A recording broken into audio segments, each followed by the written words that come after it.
Hello friends. तो पिछले episode में हम सभी ने देखा था कि ज़ियोंगजी उस फ्लावर को टच कर देता है जिसकी वजह से वो टूट जाता है और उसके टूटने के बाद वहाँ पर एक बहुत बड़ा स्नेक आ जाता है जो कि उन दोनों के ऊपर अटैक कर देता है। लेकिन शान उसे धक्का दे देती है जिस वजह से वो सांप दीवार से टकरा जाता है और अब ऊपर से याओ उन दोनों को ऊपर खींच लेता है। दूसरी तरफ लिली भी उस फ्लावर को वहाँ पर अटका देती है और अब उन सबके बीच में बहुत खतरनाक वाली फाइट होती है। यहाँ पर हम देखते हैं कि लिली अपने फ्रोजन बबल से उसे रोकने की कोशिश करती है लेकिन वो सांप बहुत ज्यादा पावरफुल था और वो उसके फ्रोजन अटैक को भी तोड़ देता है और उनके पीछे बढ़ जाता है। और अब यहाँ पर याओ एक बड़े से पत्थर को लेकर उस स्नेक के ऊपर अटैक करता है लेकिन उसे कोई भी फर्क नहीं पड़ता है और उसको पास आता देख लिली वहाँ पर शील्ड लगाने की कोशिश करती है लेकिन हम देखते हैं कि वो स्नेक मॉन्स्टर उसे भी तोड़ देता है जिसकी वजह से लिली दूर जाकर गिर जाती है। यहाँ हम दूसरी तरफ देखते हैं कि शायन अभी भी उसी फ्लावर को ले रही होती है लेकिन तभी उसकी नजर याओ की तरफ जाती है जो कि उस स्नेक मॉन्स्टर से लड़ रहा होता है लेकिन वो सच में काफी ज्यादा खतरनाक था। ये देखते हुए शायन अपनी स्वार्ड से उसे मारने की कोशिश करती है और एक फॉर्मेशन तैयार करती है और उस पर अटैक करती है जिस पर याओ भी उसकी मदद करता है। लेकिन हम देखते हैं कि वो पावरफुल होने के कारण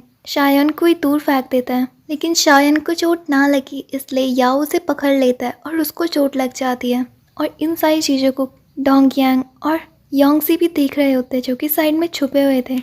यहाँ पर डोंगयांग उससे कहता है कि तुम्हें नहीं लगता कि तुम्हें लड़ना चाहिए, जिस पर योंगजी उससे कहता है कि जब उनके पास इतनी सारी पावर्स है और वही नहीं लड़ पा रहे हैं तो मैं कैसे लड़ सकता हूँ। दूसरी तरफ हम शायन को देखते हैं जो कि याओ के सामने आकर खड़ी हो जाती है जिस पर याओ भी अपनी पूरी पावर्स का इस्तेमाल करता है और फिर अपनी पावर के साथ उस स्नेक पे जोरदार वाला पंच मारता है जिसकी वजह से वहाँ पर बहुत बड़ा ब्लास्ट हो जाता है जिस पर उस स्नेक को भी और याओ को भी बहुत ज़्यादा चोट लगती है। शायन याओ के पास आती है और उससे कहती है कि क्या वो ठीक है, जिस पर याओ उससे कहता है कि उसकी चिंता ना करे बल्कि वो जाकर उस फेरी लोटस को लेकर आए क्योंकि इस समय वो सबसे ज्यादा मेन है। और जब वो बात कर ही रहे होते हैं कि वो स्नेक उनके ऊपर अटैक कर देता है लेकिन लिली आकर यहाँ पर शील्ड लगा देती है और अब वो स्नेक अपनी पूरी पावर से उस शील्ड को तोड़ने की कोशिश करता है। लिली की पावर्स कम थी जिस वजह से वो शील्ड टूट जाती है और अब वो स्नेक सीधा शायन को खाने ही वाला था। ये सब कुछ देखकर याओ शायन का हाथ खींचकर उसे पीछे फेंक देता है और खुद उसके मुंह के अंदर चले जाता है जिसकी वजह से उसे बहुत ज्यादा चोट आती है और अब वो स्नेक भी उसको दूर जाकर फेंक देता है।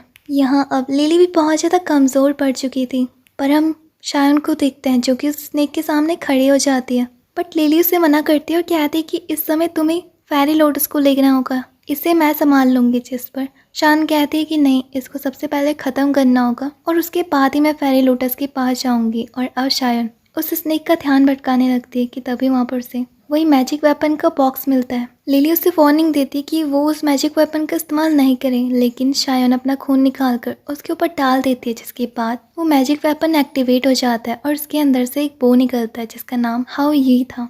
उस बो को देखकर योंगजी कहता है कि ये तो वही है ना जो मैंने 10 साल पहले देखा था, उम्मीद नहीं की थी कि ये मुझे फिर से दिखेगा। और अब हम देखते कि शायन उस बो की हेल्प से स्नेक के ऊपर निशाना लगाने लगती है लेकिन अफसोस की बात तो ये थी वो निशाना चूक जाता है और एरो दूर चले जाता है। ये सब कुछ देखकर डोंगयांग कहता है कि अब क्या होगा, शायन का तो निशाना भी चूक गया। जिस पर योंगजी कहता है कि अभी देखते रहो। यहाँ पर शायन को याद आता है कि उसके मास्टर ने उसे क्या कहा था कि हाओ यी का वार कभी भी खाली नहीं जाता है। और हम देखते हैं कि वो एरो वापस से घूमकर उस स्नेक को मार देता है जिसके बाद वो स्नेक सीधा लावा के अंदर गिर जाता है। और ये सब कुछ देखकर डोंगयांग और वो दोनों के दोनों काफी खुश होते हैं लेकिन यहाँ पर शायन की पावर्स और भी ज्यादा कम हो चुकी थी क्योंकि उसने वो तीर चलाने में अपनी पूरी एनर्जी लगा ली थी। अब लिली उसके पास आती है और उससे कहती है कि क्या वो ठीक है, जिस पर शायन कहती है कि तुम जाकर याओ को देखो क्योंकि उसे चोट लगी है, मुझे नहीं। यहाँ पर याओ का खून काफी ज्यादा बह रहा था जिस पर लिली उसे फ्रिज कर देती है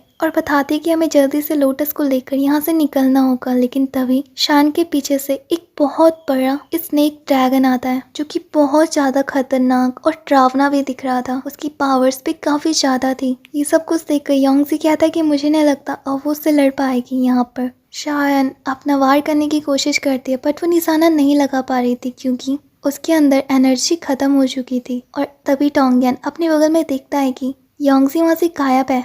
दूसरी तरफ शायन लिली को भी धक्का दे देती है और कहती है कि मैं जैसे मार के रहूंगी लेकिन उसके हाथ भी कांप रहे थे क्योंकि वो ड्रैगन बहुत ज़्यादा खतरनाक था और वो उसी की तरफ ही बढ़ रहा था। पर तभी वहाँ पर योंगजी उसे पकड़ लेता है और उसके साथ मिलकर उस ड्रैगन पे निशाना लगाता है, जिसके बाद उन दोनों की एनर्जी उस एरो और बो के अंदर जाने लगती है। और इसी के साथ ये एक्सप्लेनेशन खत्म हो जाती है। वीडियो को लाइक करके चैनल को सब्सक्राइब करना मत भूलना। इसका नेक्स्ट पार्ट अगले थर्सडे को आएगा। तब तक के लिए बाय।